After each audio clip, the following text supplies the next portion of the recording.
Les mots tombèrent dans le cabinet éclairé aux chandelles comme une lame posée silencieusement sur une table. En face de lui, Susanna Fairfax ne bougea pas. Le feu crépitait derrière le grand homme debout près de la cheminée, projetant des ombres mouvantes sur les angles tranchants de son visage. La société l'appelait le dragon de Thornwood, un duc dont les ennemis disparaissaient de l'influence, de la fortune, parfois même de la raison elle-même. Et voilà qu'il lui demandait un enfant. Pas de cour, pas de romance, seulement un héritier. Susanna serra ses mains tremblantes sur ses genoux et se força à soutenir son regard gris et froid. « Vous proposez un mariage » dit-elle prudemment. « Je propose un arrangement. » Sa voix était calme, délibérée, comme un homme négociant l'achat d'une terre plutôt que l'avenir de deux vies. « J'ai besoin d'un héritier. Vous avez besoin de protection. » Le mot frappa avec une justesse troublante. Au-delà des fenêtres fissurées du manoir de Breck, le vent faisait claquer les branches mortes des arbres d'hiver. La maison avait autrefois été respectable. Aujourd'hui, les tapis étaient usés jusqu'à la corde, les bacs à charbon presque vides, et les domestiques moins nombreux chaque mois. Le frère de son défunt mari, Sir Oswald Breck, s'était chargé de cela, et il avait veillé à ce que Susanna sache exactement à quel point son refuge était temporaire. 3 semaines, lui avait-il dit. 3 semaines avant qu'il n'exige le remboursement de sa générosité. Son estomac se noua. Les yeux du duc se plissèrent légèrement, comme s'il avait perçu ce bref éclair de peur. « Je suis au courant de votre situation, Madame Fairfax, dit-il doucement. Votre mari a laissé des dettes.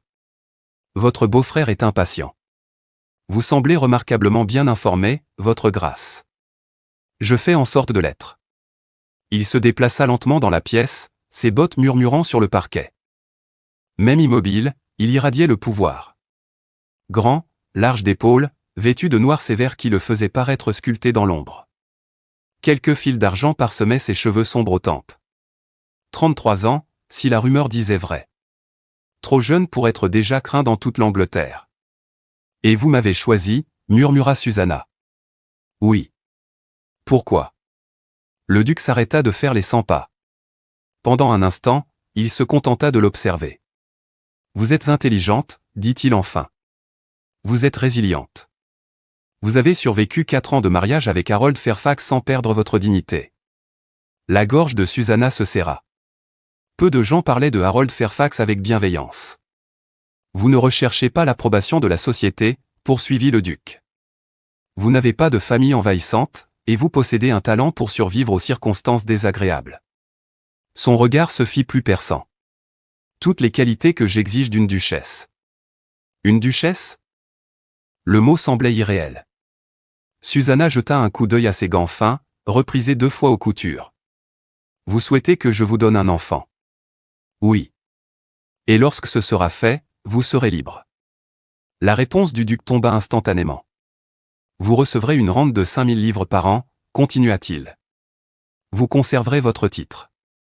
Vous pourrez vivre où bon vous semblera en Angleterre. » Il marqua une pause. « Et personne, pas même Sir Oswald Breck, ne vous importunera plus jamais. » Son souffle se bloqua. 5000 livres, la liberté, la protection, tout ce qu'elle avait désespérément tenté d'obtenir ces 4 dernières années. Tout cela en échange d'une seule chose, un enfant. Le cœur de Susanna se mit à cogner douloureusement contre ses côtes. Car le duc ne savait pas. Il ne pouvait pas savoir. 5 ans plus tôt, après des mois de maladie, un médecin lui avait délivré un verdict qui avait détruit son premier mariage, « Vous êtes stérile, Madame Fairfax. » Le souvenir brûlait encore. Elle avait passé 4 ans à voir l'affection de son mari se transformer en déception silencieuse, puis en indifférence. Et maintenant, elle était assise face à un homme qui réclamait la seule chose qu'elle ne pourrait jamais lui donner. « Vous ne prétendriez pas que ce mariage est autre chose » dit-elle lentement. « Non. Aucune affection, aucune attente d'amour. » La bouche du duc esquissa un très léger sourire. « Je ne m'occupe pas de fantaisie, Madame Fairfax. » Le silence envahit la pièce. Dehors, le vent hurlait sur les terres gelées. Susanna pensa au sourire froid de Sir Oswald, à la façon dont sa main s'était attardée trop longtemps sur son bras la veille au soir, aux portes verrouillées, au bac à charbon vide, à la fin proche de sa fragile sécurité. Le duc l'observait calmement, attendant. Il ne la pressait pas, ne la brusquait pas, mais le pouvoir dans la pièce était incontestable. Un marché avait été posé sur la table, et Susanna Fairfax n'avait plus rien d'autre à échanger. « Quelles sont les conditions du mariage » demanda-t-elle. Quelque chose vacilla dans l'expression du duc. De l'approbation, peut-être. Vous emménagerez immédiatement à Thornwood Park, dit-il. Le mariage aura lieu dans 3 semaines. Vous remplirez vos devoirs de duchesse. Et vous tenterez de me donner un héritier. Tenterez ? Le mot resta étrangement suspendu dans l'air. Et si j'y parviens, alors notre arrangement prendra fin, déclara le duc. Vous serez libre. Liberté. Le mot résonna dans son esprit comme des cloches d'église. Mais dessous reposait le secret qu'elle ne pouvait pas avouer. La vérité qui mettrait fin à ce marché avant même qu'il ne commence. Elle devrait le lui dire. Elle devrait se lever et partir. Au lieu de cela, Susanna Fairfax releva le menton. J'accepte. Le duc ne sourit pas. Il s'avança simplement et lui tendit la main. Alors nous avons un accord. Ses doigts se refermèrent autour des siens. Chaud, fort, implacable. Pendant un instant, aucun d'eux ne parla. Quelque chose passa entre eux. Quelque chose de silencieux et de dangereux. Une reconnaissance. 2 survivants se rencontrant de part et d'autre du champ de bataille de la société. Bienvenue à Thornwood Park, dit-il. Susanna parvint à esquisser un faible sourire. Merci, votre grâce. Mais alors qu'elle quittait le manoir de Breck 3 jours plus tard dans la somptueuse calèche noire du duc, les dernières paroles murmurées par son beau-frère la suivirent comme un fantôme, il te tuera quand il apprendra la vérité. Susanna ferma les yeux face au soleil d'hiver, car elle savait quelque chose que Sir Oswald ignorait. Le duc de Thornwood était peut-être un dragon, mais elle avait volontairement pénétré dans son feu, et il ne connaissait toujours pas son plus grand secret, elle ne pourrait peut-être jamais lui donner la seule chose qu'il désirait le plus au monde. Un héritier. La première fois que Susanna Fairfax vit Thornwood Park, elle en oublia presque de respirer. La calèche franchit une colline juste avant le coucher du soleil, et le domaine se révéla comme quelque chose sorti d'un rêve. Une immense demeure palladienne de pierre dorée, dont les fenêtres flamboyaient des dernières lueurs du soir. Derrière elle s'étendaient des jardins soignés, des lacs gelés et de sombres forêts qui semblaient s'étendre à l'infini vers l'horizon. Ce n'était pas simplement une maison. C'était le pouvoir rendu visible. À côté d'elle dans la calèche, le duc de Thornwood observait sa réaction sans faire de commentaire. « Vous ne l'aimez pas » dit-il au bout d'un moment. « Je n'ai rien dit de tel, vous n'en avez pas eu besoin. » Susanna détourna le regard de l'immense demeure.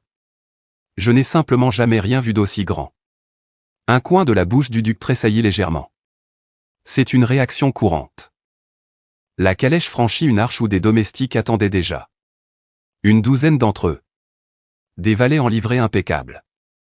Une sévère gouvernante, 2 femmes de chambre, un majordome aux cheveux argentés qui s'inclina avec une précision parfaite.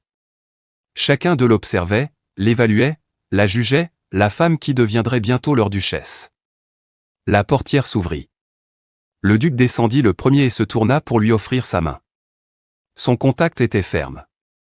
Possessif. « Vous tremblez » murmura-t-il doucement. « J'ai froid » mentit Susanna. Elle leva les yeux vers lui, mais son expression avait déjà retrouvé son impassibilité habituelle. À l'intérieur du hall d'entrée, la chaleur les enveloppa immédiatement. Les sols de marbre brillaient sous d'immenses lustres. Des portraits de ducs de Thornwood depuis longtemps disparus les observaient depuis les murs avec une solennité autoritaire. On avait moins l'impression d'entrer dans une maison que de pénétrer dans l'histoire elle-même. La gouvernante fit une profonde révérence. « Votre grâce. » Puis son regard se posa sur Susanna. « Madame Fairfax. » Il n'y avait aucune chaleur dans son salut. Seulement du calcul. « Voici Madame Alderton, » dit le duc. « Elle dirige cette maison plus efficacement que la plupart des généraux ne commandent leurs armées. Je fais de mon mieux, votre grâce. » Madame Alderton se tourna vers Susanna. « Nous avons préparé des appartements pour vous dans les laits. »« Pour vous, et non pour la duchesse ?»« Pas encore. » Susanna inclina poliment la tête. « Merci. » Un bref éclat de l'approbation, peut-être traversa le visage de la gouvernante avant qu'elle ne se retourne et ne les guide à travers le long couloir. Le duc les suivait en silence, observant. Susanna sentait son regard sur son dos, étudiant sa démarche, sa posture, comme s'il se demandait encore si son investissement était judicieux. La chambre qui lui avait été préparée était plus grande que tout l'étage supérieur du manoir de Breck, un immense lit à baldaquin drapé de soie verte, des fenêtres donnant sur le lac gelé, une cheminée assez vaste pour chauffer une salle de bal. Susanna resta immobile au centre de la pièce, stupéfaite. « J'imagine que cela conviendra, » dit le duc depuis l'embrasure de la porte. Elle se retourna lentement. « C'est écrasant. Vous vous y habituerez. »« Vraiment ?» Son regard retint le sien. « Oui. » Il entra dans la chambre et ferma la porte derrière lui. Le silence devint soudain très intime. Trop intime. « Vous devez comprendre quelque chose, dit-il. » Susanna attendit. « Ce mariage ne ressemblera en rien à ceux que vous avez pu observer dans la société. » Je m'en doutais. Je ne m'engage pas dans des liens émotionnels. Sa voix restait calme, mesurée. J'ai des responsabilités qui laissent peu de place aux sentiments. Elle hocha la tête. J'en suis consciente. Mais, poursuivit-il, je ne vous maltraiterai pas, les mots étaient inattendus. Je n'ai aucun intérêt à humilier une femme simplement parce qu'elle m'appartient. Appartient? Susanna se raidit légèrement. Le duc le remarqua. Ses yeux se plissèrent. Vous n'aimez pas ce mot. Je n'aime pas ce qu'il implique. Vous êtes désormais sous ma protection. Ce n'est pas la même chose. Pendant un instant, le silence emplit la pièce. Puis quelque chose d'étrange se produisit. Le duc sourit très légèrement. Peut-être, dit-il, ai-je choisi correctement. Susanna cligna des yeux. Vous préférez une épouse qui vous tient tête. Je préfère une épouse qui ne tremble pas à chaque fois que je parle. Son souffle se bloqua. Il avait remarqué cela aussi. Bien sûr qu'il l'avait remarqué. Rien n'échappait au dragon de Tornwood. Il s'approcha. Assez près pour qu'elle distingue la fine cicatrice près de sa tempe. Dites-moi quelque chose en toute honnêteté, Madame Fairfax, murmura-t-il. Quoi? Avez-vous peur de moi? Elle hésita. Oui. Ses yeux s'assombrirent. Bien. Susanna fronça les sourcils. C'est une réponse inhabituelle. La peur encourage l'honnêteté. Et l'honnêteté encourage la confiance. Il l'étudia longuement. Puis quelque chose dans son expression s'adoucit. Je n'attends pas d'amour de votre part, dit-il. Je doute même d'être capable d'en inspirer. Elle déglutit. Je soupçonne que vous inspirez beaucoup d'émotions, votre grâce. La plupart d'entre elles désagréables. Cela dépend de l'observateur. Une étrange tension envahit la pièce. Quelque chose qu'aucun d'eux n'avait anticipé. Quelque chose de dangereux. Le duc rompit le silence le premier. Le mariage aura lieu dans 3 semaines. Oui. D'ici là, vous resterez ici. Bien sûr. Et lorsque nous serons mariés? Il s'arrêta. Susanna sentit son pouce accélérer. Lorsque nous serons mariés, termina-t-il doucement, j'attendrai que notre arrangement commence immédiatement. Le sens était limpide. La chaleur monta aux joues de Susanna, mais elle se força à ne pas détourner le regard. Je comprends. Ses yeux scrutèrent son visage. Vraiment? Susanna inspira profondément. J'ai accepté vos conditions. Le duc l'observa encore un instant, puis hocha une fois la tête. Très bien. Il se dirigea vers la porte, mais juste avant de sortir, il s'arrêta. Une dernière chose. Susanna leva les yeux. Lorsque vous porterez mon enfant, dit-il doucement, vous serez libre de quitter cette maison pour toujours. Les mots résonnèrent dans l'immense chambre. Liberté. C'était la promesse. C'était le marché. Mais alors que la porte se refermait derrière lui, Susanna s'assit lentement au bord du lit. Ses mains tremblaient à nouveau. Parce que le duc n'avait aucune idée de ce qu'il avait vraiment acheté. Il croyait avoir choisi une femme capable de lui donner un héritier. Mais Susanna Fairfax portait un secret qui pouvait tout détruire. Et quand le dragon de Tornwood découvrirait la vérité, la liberté ne serait peut-être pas le résultat. Le mariage eut lieu un mardi matin gris. Pas de foule londonienne, pas de spectacle aristocratique étincelant, seulement une cérémonie discrète dans la chapelle privée de Tornwood Park. Le duc avait insisté. Je ne vois aucune raison d'exposer notre arrangement devant la société, avait-il déclaré la veille avec sa franchise habituelle. Susanna n'avait pas protesté. En vérité, le calme lui convenait. La chapelle elle-même était magnifique, voûte de pierre, vitraux qui projetaient de douces rivières de couleurs sur le sol, et rangées de bancs en chêne poli qui sentaient légèrement l'âge et la cire de bougies. Seule une poignée de témoins étaient présents, le notaire du duc, 2 vieux domestiques, et une femme que Susanna n'avait jamais vue. Elle était assise au premier rang comme une reine observant une curieuse expérience. Cheveux argentés, impeccablement vêtus, le regard tranchant comme du verre. La douairière duchesse de Tornwood, la mère du duc. Susanna sentit ce regard posé sur elle pendant toute la cérémonie, non hostile, mais intensément évaluateur, comme si elle était un puzzle à résoudre. L'évêque s'éclaircit la gorge et commença les vœux. Susanna les entendit à peine. Son attention restait fixée sur l'homme à ses côtés. Crispin Mercey, duc de Tornwood, grand, imposant, vêtu de noir sévère qui le faisait davantage ressembler à un juge qu'à un marié. Lorsqu'il prononça ses vœux, sa voix était ferme et dénuée d'émotion. Un contrat qui se finalisait, non un cœur qui s'offrait. Et pourtant, quand Susanna leva les yeux vers lui, elle découvrit que son regard était déjà posé sur elle. Froid, gris, perçant, mais jamais indifférent. Vous pouvez embrasser la mariée. Les paroles de l'évêque résonnèrent doucement dans la chapelle. Le duc s'approcha. Sa main glissa sous le menton de Susanna. Chaude, douce. Il inclina son visage vers le sien. Pendant un bref instant, ils se regardèrent simplement, et Susanna sentit quelque chose basculer. Pas de l'affection. Quelque chose de plus étrange. Une prise de conscience. Puis il l'embrassa. Ce fut bref, contrôlé, mais pas froid. Lorsqu'il recula, son expression avait changé de façon presque imperceptible. Quelque chose dans son regard s'était fissuré comme la glace sous une pression soudaine.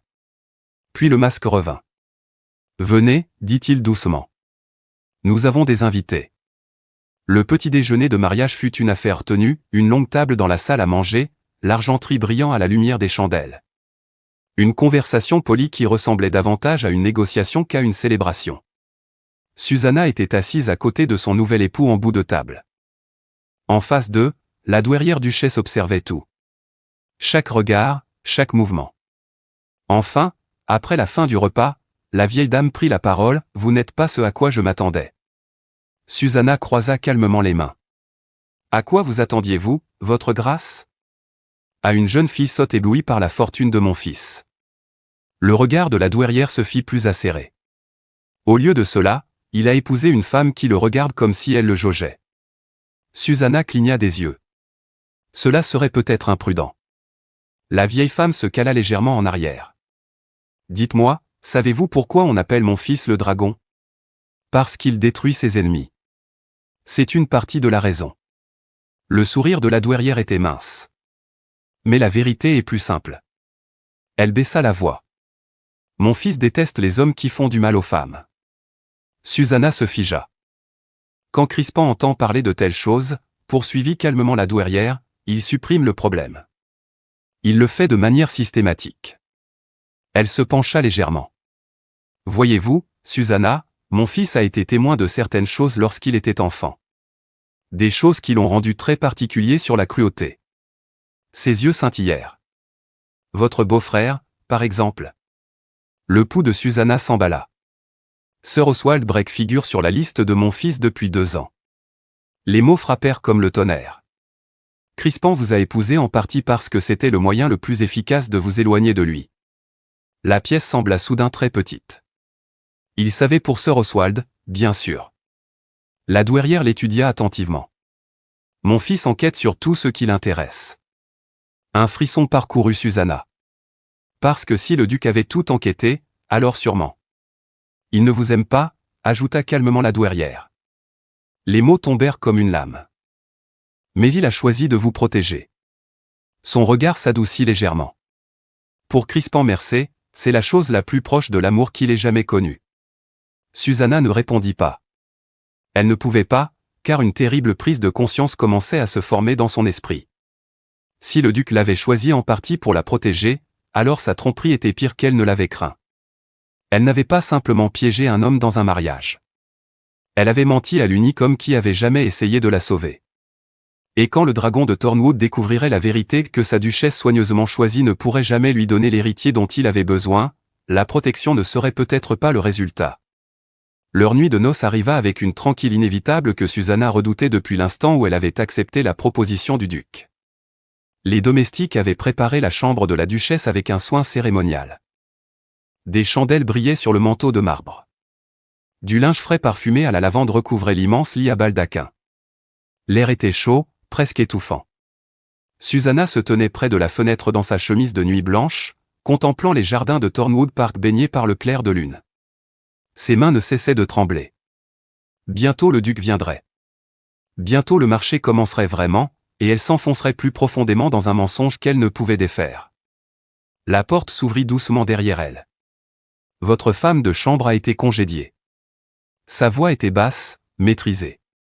Susanna se retourna. Le duc de Thornwood se tenait dans la pièce, tenant une unique chandelle. Ses cheveux sombres étaient détachés, sa redingote avait disparu, ne laissant qu'une simple chemise blanche et un gilet sombre. Sans l'armure de sa tenue habituelle, il paraissait différent, plus humain, mais l'intensité de ses yeux gris restait inchangée. « Avez-vous peur » demanda-t-il. Susanna hésita. « Devrais-je en avoir » Son regard s'adoucit presque imperceptiblement. « Non. » Il posa la chandelle sur la table de chevet. « Je ne vous forcerai pas » les mots la surprirent. « Si vous avez besoin de temps. »« Je n'en ai pas besoin » répondit-elle d'une voix plus ferme qu'elle ne l'était vraiment. « J'ai accepté ce mariage en connaissant vos attentes. »« Oui » dit-il doucement. « Mais l'accord n'est pas la même chose que le désir. » L'honnêteté de cette remarque la prit au dépourvu. Il s'approcha, non brusquement, non comme un homme revendiquant ses droits, mais lentement, prudemment. Assez près désormais pour qu'elle sente la chaleur de son corps. « Vous tremblez » murmura-t-il. « J'ai froid. » Il l'étudia un instant. « Vous mentez encore. » Susanna laissa échapper un petit rire impuissant. « Vous êtes terriblement observateur. »« Je dois l'être. » Sa voix baissa légèrement. Un duc qui ne remarque pas ce qui l'entoure reste rarement duc très longtemps. Pendant un moment, aucun d'eux ne parla. Le silence était étrange, chargé. Enfin, il dit doucement, « Je devrais vous dire quelque chose avant que nous continuions. » Susanna attendit. « Je ne considère pas l'intimité comme un devoir. » Elle cligna des yeux. « Mon premier mariage, » admit-elle doucement, « l'était très clairement. » Quelque chose de tranchant traversa l'expression du duc. « Votre mari était un imbécile. » Il était déçu. La déception n'excuse pas la cruauté. La fermeté de sa voix lui serra la poitrine. « Vous parlez comme si vous l'aviez connu. » J'en savais suffisamment. Le duc tendit alors la main, ses doigts effleurèrent sa joue. Doux. Inattendument doux. Vous avez passé des années à être traité comme une obligation, dit-il. Je ne poursuivrai pas cette tradition. Son souffle se bloqua. Pourquoi? Parce que l'homme que tout le monde craignait, le dragon qui détruisait ses ennemis sans pitié, la regardait avec quelque chose dangereusement proche de la tendresse. Parce que vous méritez mieux que cela, répondit-il simplement. Le cœur de Susanna se tordit douloureusement. Il n'avait aucune idée à quel point elle était indigne. Je dois vous poser une question, continua-t-il doucement. Quelle question? Sa main glissa de sa joue à son poignet, sentant son pouls rapide. Est-ce que vous le voulez? La question semblait dangereusement intime. Personne ne la lui avait jamais posée auparavant. Ni Harold, ni personne. Et soudain, la réponse importait bien plus qu'elle ne l'aurait cru. Oui, chuchota-t-elle. Ses yeux s'assombrirent légèrement. Alors venez ici. Le baiser qui suivit n'avait rien à voir avec celui de la chapelle. Il n'était ni retenu ni distant. Chaud, lent, exploratoire. Susanna sentit son souffle se couper alors que ses bras l'enveloppaient, l'attirant plus près. Il était patient, attentif, comme s'il comprenait instinctivement qu'elle avait appris à craindre la proximité. Pour la première fois de sa vie, l'intimité ne ressemblait pas à un devoir. Elle ressemblait à quelque chose de partagé, quelque chose de choisi. Et plus tard, alors qu'ils étaient allongés entrelacés dans l'obscurité douce du lit, Susanna réalisa avec stupeur que des larmes coulaient silencieusement sur ses tempes. Le duc le remarqua immédiatement. Sa main caressa ses cheveux. « Est-ce que je vous ai fait mal? » Non. Alors pourquoi pleurez-vous? Elle hésita. Parce que la vérité semblait absurde.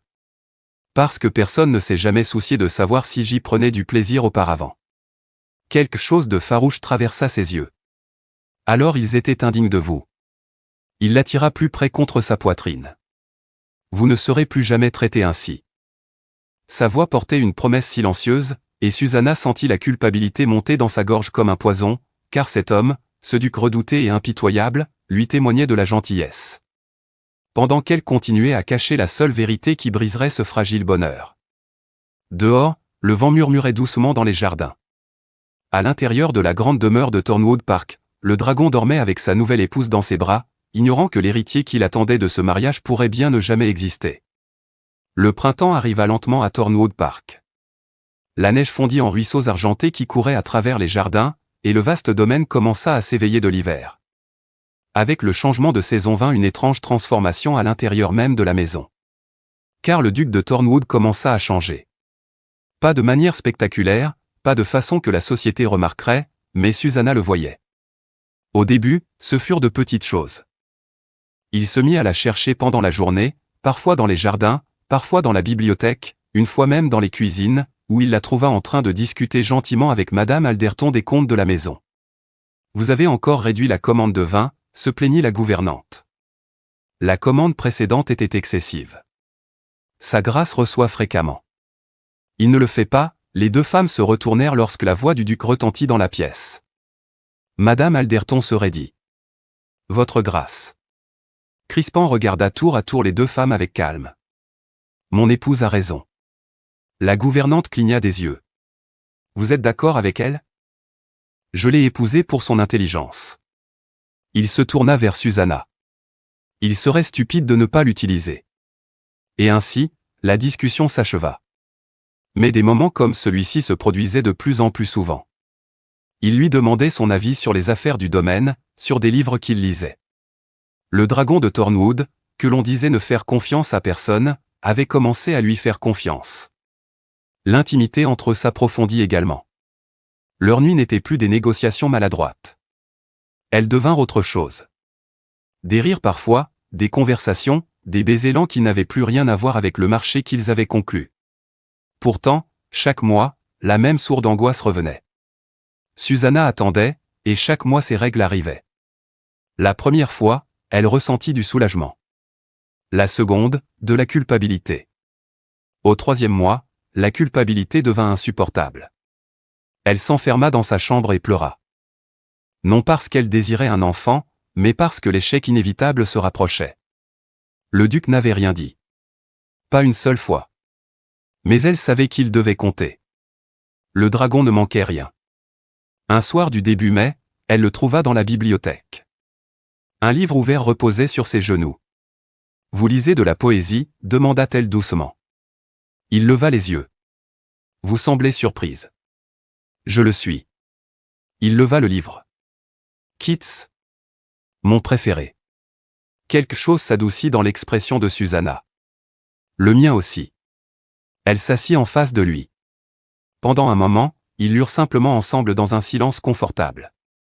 Puis, de façon inattendue, il parla. « Mon père battait ma mère. » Les mots tombèrent doucement dans la pièce chaude, mais le poids derrière eux était immense. Susanna leva lentement les yeux. « Je l'ignorais. Peu de gens le savent. » Sa voix était calme. Trop calme. J'avais 8 ans la première fois que j'ai essayé de l'en empêcher. Sa poitrine se serra. Il m'a cassé le bras. Les mots furent prononcés sans émotion, comme s'il relatait un souvenir lointain. J'ai appris quelque chose ce jour-là, continua Crispin. Les bonnes intentions sont inutiles sans le pouvoir. Alors vous avez décidé d'acquérir du pouvoir ? Oui. Ses yeux gris rencontrèrent les siens. Et de l'utiliser pour m'assurer qu'aucune femme que je connais ne soit jamais piégée comme elle l'a été. Soudain, tout prenait sens. Sir Oswald, la proposition de mariage, la farouche volonté de protection. Vous m'avez épousé pour me sauver, murmura Susanna. En partie. L'honnêteté la stupéfia. Et en partie parce que, poursuivit-il doucement, vous étiez la première femme que je rencontrais qui ne semblait pas avoir peur de moi. J'étais terrifié. Oui. Il ferma lentement le livre. Mais vous avez quand même accepté.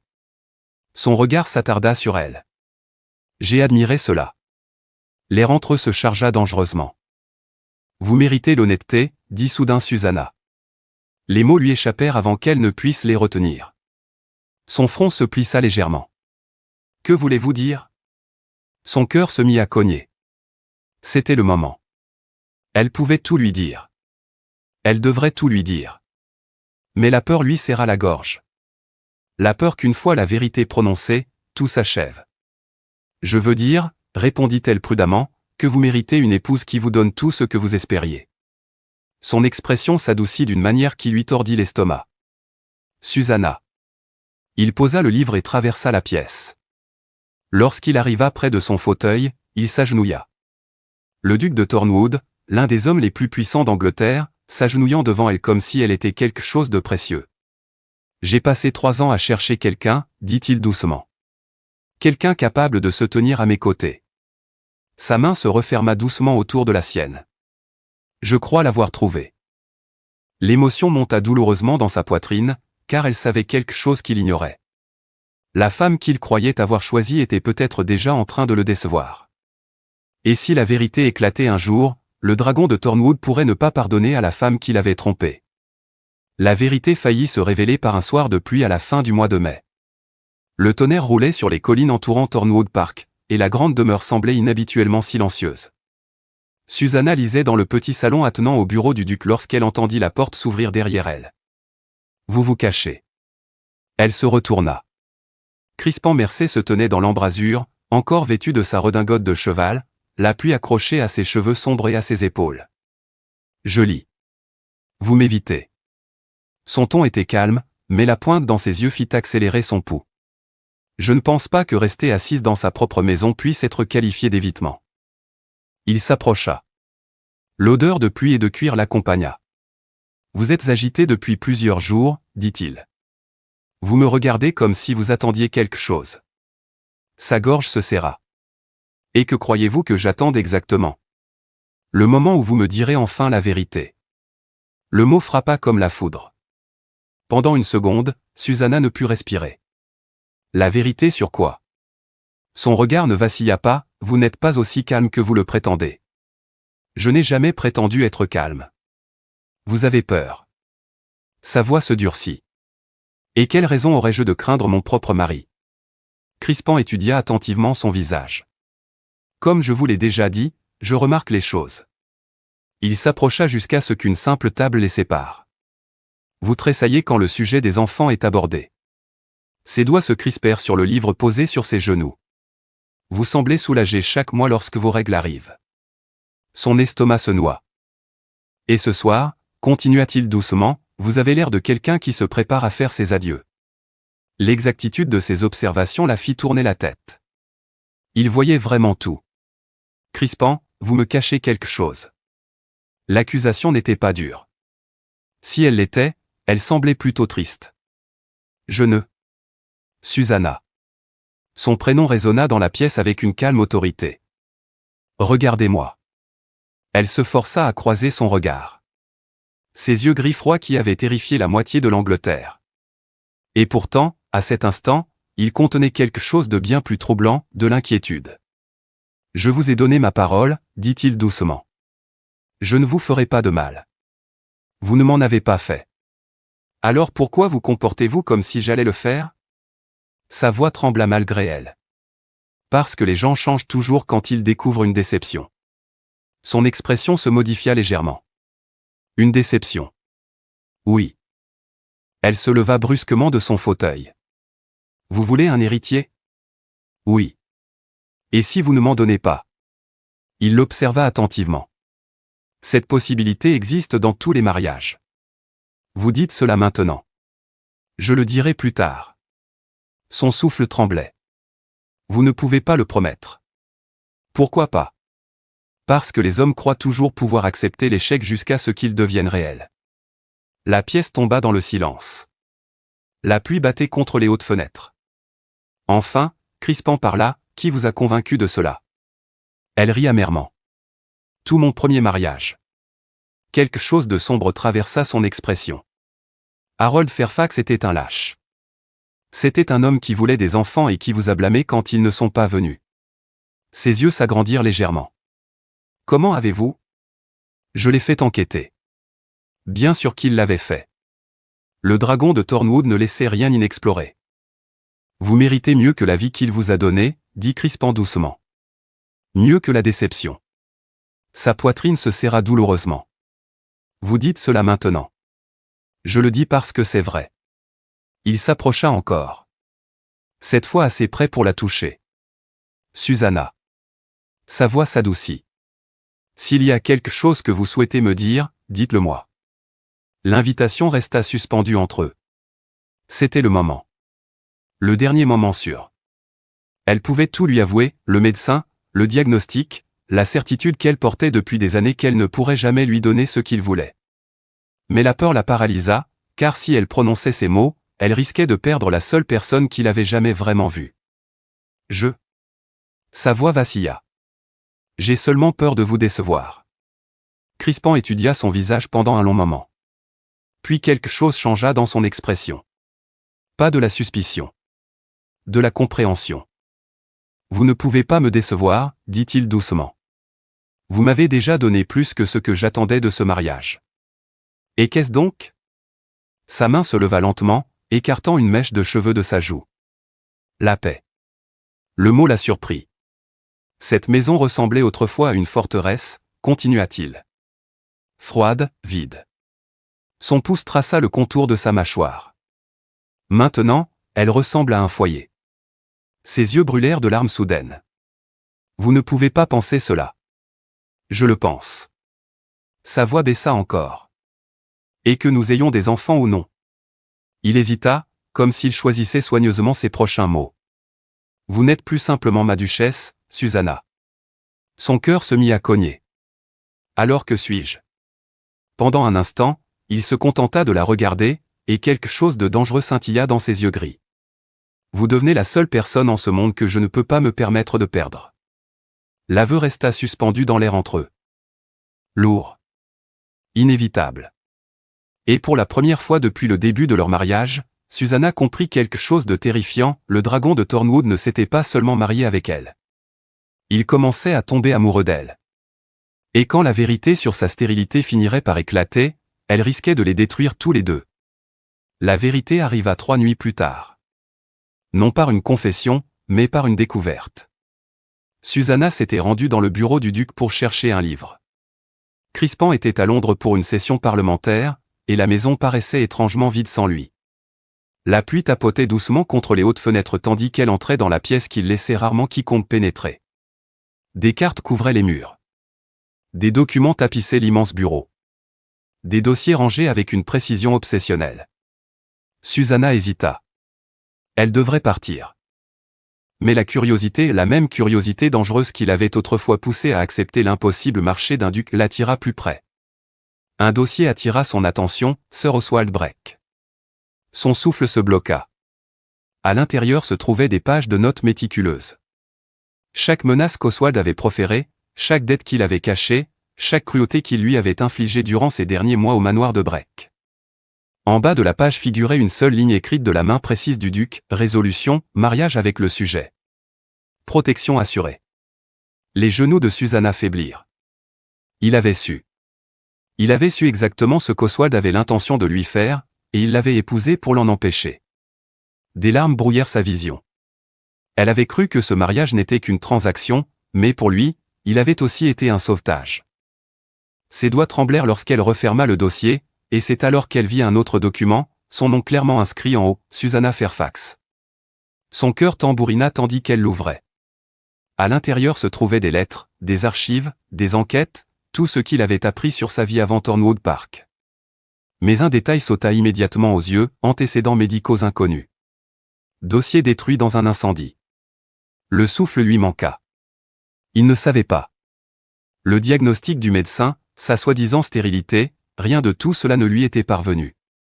Pendant des mois, elle avait porté la culpabilité de l'avoir trompé.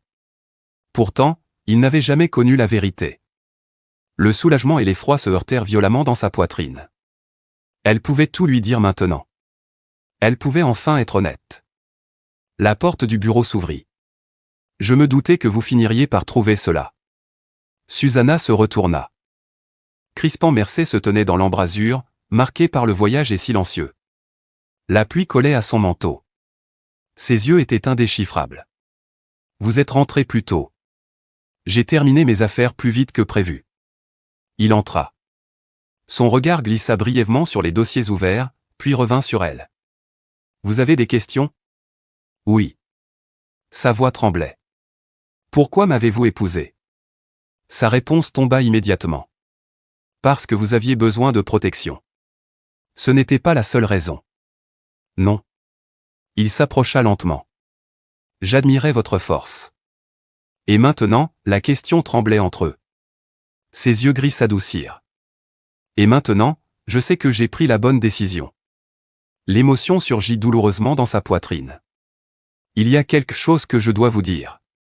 Son expression devint sérieuse. Alors dites-le-moi. Les mots sortirent dans un murmure, un médecin m'a dit un jour que je ne pourrais jamais avoir d'enfant. Le silence tomba, lourd, impitoyable. Susanna se prépara à la colère, à la déception, à la destruction silencieuse qu'elle avait redoutée depuis le début. Au lieu de cela, Crispin expira lentement. Et vous l'avez cru? Oui. C'est pourquoi j'avais peur de vous le dire. Elle hocha la tête. Son regard scruta son visage. Vous pensiez que je vous rejetterais? Oui. Pendant un instant, il ne dit rien. Puis il traversa la pièce et prit ses mains tremblantes dans les siennes. Espèce de petite sotte. Ses yeux s'agrandirent. Je ne vous ai jamais épousé uniquement pour un héritier. Mais vous avez dit? J'ai dit ce qui était nécessaire pour vous convaincre. Son pouce caressa le dos de sa main. Je voulais une épouse capable de se tenir à mes côtés. Sa voix baissa. Et quelque part en chemin, j'ai découvert que je vous voulais, vous. Son cœur faillit s'arrêter. Vous ne pensez pas ce que vous dites. Si. Sa main monta jusqu'à sa joue. J'ai passé 33 ans à détruire les hommes qui font du mal aux femmes. Sa voix s'adoucit. En aimer une, c'est bien plus terrifiant. Des larmes emplirent ses yeux. Et si je ne peux vraiment pas vous donner d'enfant? Crispin sourit faiblement. Alors la lignée des Tornwood s'éteindra avec moi. Vous accepteriez cela? J'accepterai n'importe quoi. Son front se posa doucement contre le sien. Sauf de vous perdre. L'aveu brisa la dernière barrière dans sa poitrine. Elle l'embrassa alors, non pas prudemment, non pas avec retenue, mais avec la certitude désespérée d'une femme qui croyait enfin être aimée. Dehors, la pluie avait cessé. Le clair de lune se déversait à travers les hautes fenêtres du bureau. Et dans ce moment paisible à l'intérieur de Tornwood Park, le dragon de Tornwood revendiqua quelque chose de bien plus précieux qu'un héritier. Il revendiqua la femme qu'il aimait.